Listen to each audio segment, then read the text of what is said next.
En este vídeo vamos a hablar acerca del ciclo de Deming o ciclo PDCA. No debemos olvidar lo que hemos visto hasta ahora. Hemos hablado de que en una organización hay una determinada misión, visión y valores que marcan el horizonte, el por qué existe esa organización y hacia dónde va. En segundo lugar, hemos visto que en una organización hay un conjunto de procesos que es como el mecanismo de esa organización que produce, conjunto de ellos, el resultado que la organización ofrece a sus grupos de interés. Y lo que vamos a ver aquí es que en una organización los procesos tienen que estar funcionando en base a un ciclo, que es este ciclo de Deming, ciclo PDCA o ciclo de mejora continua. En primer lugar, Edward Deming fue uno de los pioneros de la calidad en las empresas, aunque es norteamericano, trabajó en Japón desarrollando muchos conceptos de calidad como este ciclo que él estructuró en base a una serie de principios. Las siglas PDCA corresponden con los 4 aspectos del ciclo. El primero es planificar, segundo es hacer, realizar, el tercero es comprobar o verificar lo que se ha realizado y el último es actuar. Se le conoce también como ciclo de mejora continua porque este ciclo está orientado a aprovechar todas las oportunidades de mejora de un proceso y que además tiene una forma cíclica, es decir, que continuamente está funcionando dentro de una organización de acuerdo con lo que tenga establecida esa organización, orientado hacia la mejora.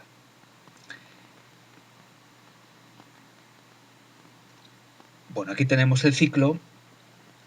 Como he señalado antes, en una organización, en un momento determinado, si cogemos un centro educativo, pues el primer paso es planificar, ¿no? La planificación significa establecer todos aquellos pasos que la organización tiene que dar para realizar su producto o servicio, es prever qué hacer y cómo hacerlo. En el caso de un centro educativo, pues nosotros tenemos una serie de procesos de planificación.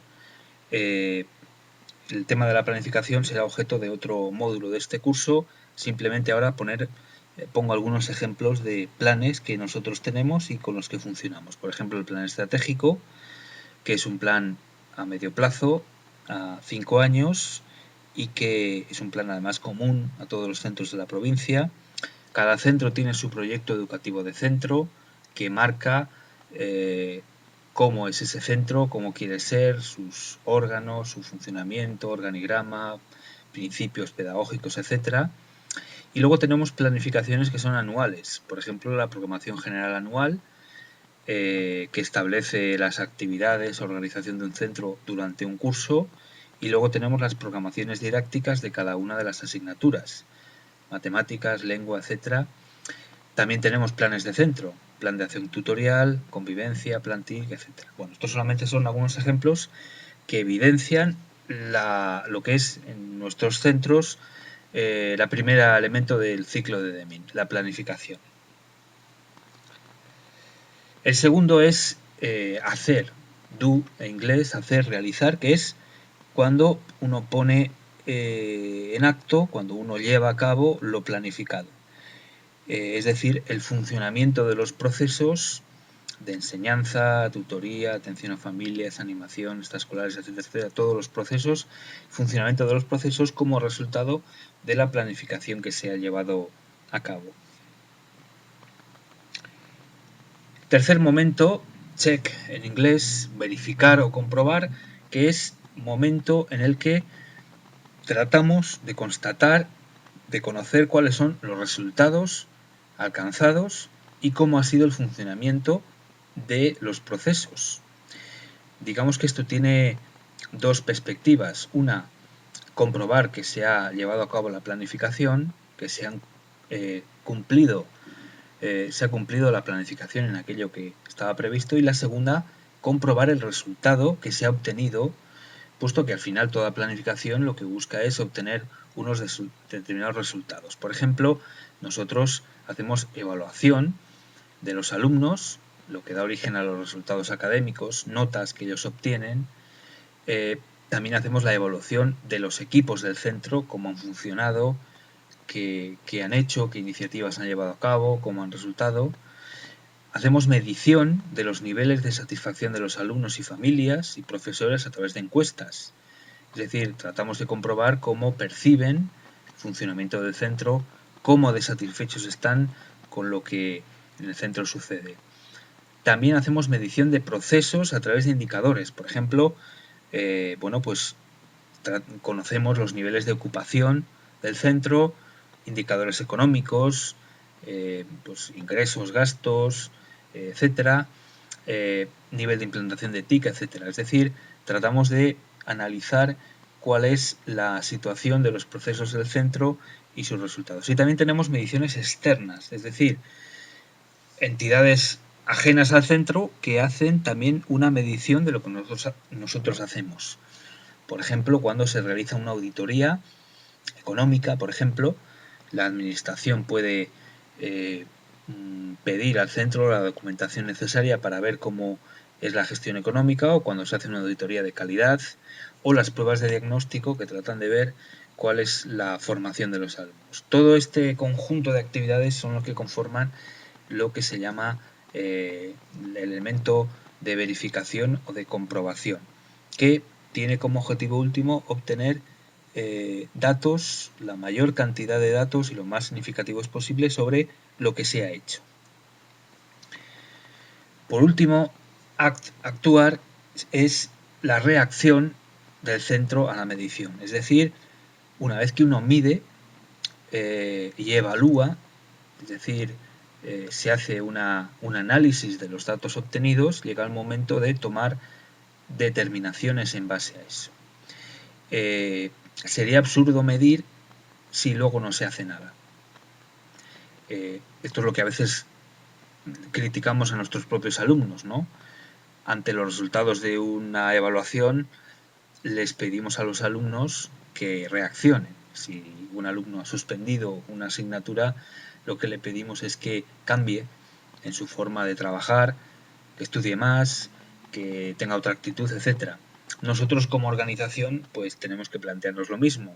A partir de las mediciones que hacemos de cómo funciona nuestra organización y de los resultados que obtiene, necesitamos actuar mejorando la organización, mejorando las actividades, mejorando los planes, incluso a través de acciones de innovación, es decir, haciendo cosas totalmente nuevas, o también a través de la formación, es decir, aprendiendo, adquiriendo nuevos conocimientos que nos permitan hacer funcionar a nuestros procesos de una forma más eficaz o más eficiente.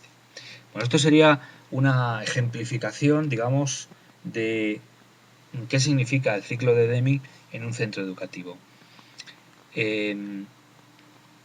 ¿Cuál es la importancia de este ciclo? ¿Por qué digamos que este ciclo tiene que ser una de las claves asumidas en la cultura del centro de funcionamiento de la organización? Bueno, en primer lugar, el ciclo de Deming es una herramienta que tiene que funcionar a todos los niveles del centro. Es decir,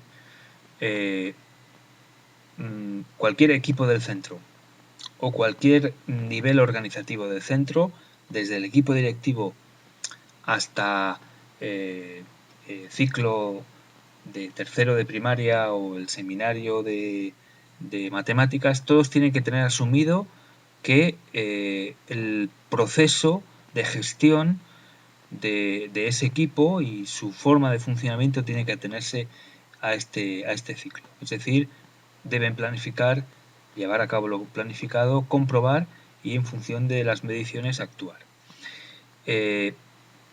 Cada equipo impulsa este ciclo PDCA en su nivel de competencia. Lógicamente no tiene sentido que un equipo se plantea hacer cosas que trascienden, digamos, a sus competencias.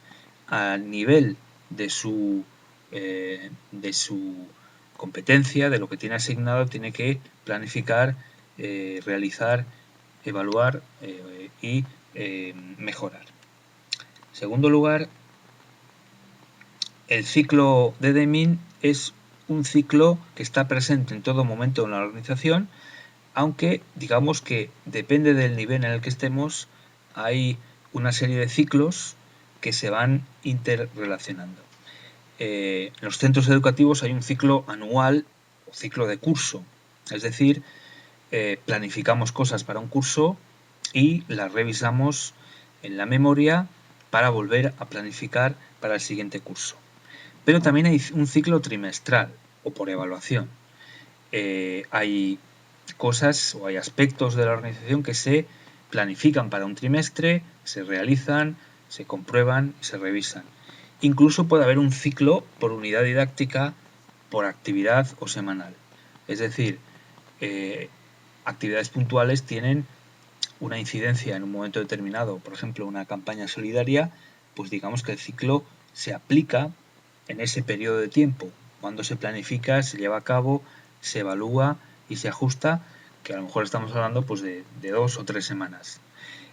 Un profesor puede hacer una evaluación de su propio funcionamiento como profesor semanalmente, planteándose cada semana qué enseñanza voy a impartir, llevándolo a cabo, viendo resultados y ajustando. Esto quiere decir que el ciclo de Deming no se aplica en un momento determinado y ya está, sino que según el nivel en el que estemos hablando tiene múltiples aplicaciones. Y por último, el último aspecto, algunos aspectos de cómo se aplica este ciclo. Lógicamente, en un centro educativo, y esta es una cuestión que todos somos conscientes, ¿no? A veces cuando se habla de cuestiones de calidad, muchos profesores comentan que es eso de cuando dejamos tiempo para dar la clase, ¿no? Evidentemente tiene que haber un criterio de eficiencia. El tiempo que dedicamos a planificar, comprobar y mejorar tiene que tener un criterio de eficiencia en el sentido de ser aquello que ayude al proceso, es decir, que añada valor. Podríamos pasarnos la vida evaluando, recogiendo datos, analizándolos, sacando conclusiones, revisándolos, pero evidentemente la evaluación o la comprobación tiene que tomar aquel tiempo necesario que nos ayude a tomar buenas decisiones, pero no más, porque hay muchas cosas que hacer. Por lo tanto, es necesario que en la organización de un centro educativo los momentos en los que se llevan a cabo cada una de estas actividades tengan un espacio adecuado conforme al valor añadido que genera cada uno de estos elementos del ciclo de Deming. En segundo lugar, la objetividad en la evaluación. Bueno, este es un aspecto importante que hay que tener en cuenta. El ciclo de Deming habla de comprobar y una comprobación tiene que hacerse siempre en base, en lo posible, a datos objetivos. Muchas veces nuestras evaluaciones se basan en percepciones subjetivas y a veces ni siquiera demasiado calibradas. La comprobación, ¿no? El tercer elemento del ciclo de Deming, hay que intentar hacerla en base a datos objetivos porque solamente los datos objetivos nos ayudarán a mejorar realmente. Hay determinados momentos, este sería el tercer aspecto, en el que es preciso documentar lo que se hace. Es evidente que una planificación, lo lógico es que esté documentada, hablaremos de esto más adelante, porque si no es muy difícil que esa planificación se lleve a cabo con rigor. Está claro que la verificación, la comprobación en base a datos objetivos requerirá algún tipo de documentación, de lugar donde esos datos estén recogidos para que puedan ser analizados, y seguramente las mejoras que se introduzcan en un proceso tendrán que documentarse simplemente para garantizar o para procurar que se lleven a cabo. Lógicamente, como decíamos antes, se puede documentar mucho o se puede documentar poco, hay que buscar un equilibrio de eficiencia en qué hay que documentar de todo el proceso de todo el ciclo de Deming, aquello que ayude a que ese ciclo se genere valor en el centro, evitando el papeleo inútil. Y por último, un criterio de coherencia con la visión y con la misión y con la visión. Es decir, hay que tener presente que aquello que nos acerca a la visión, a la meta que tenemos en el centro, es la mejora continua. Por lo tanto, hay que evitar que los equipos de un centro mejoren, pero en direcciones diversas. Se puede mejorar en distintas direcciones. Quiero decir que un centro educativo puede mejorar en aspectos que a lo mejor desde el punto de vista de la visión no son esenciales y sin embargo tener grandes carencias en aspectos que son mucho más centrales. Por lo tanto, los responsables del centro tienen que tener clara y transmitir a los equipos claridad en la misión y alinear a las personas con la visión para que el ciclo de Deming sea la palanca que va haciendo que los procesos vayan generando aquellos resultados que se esperan.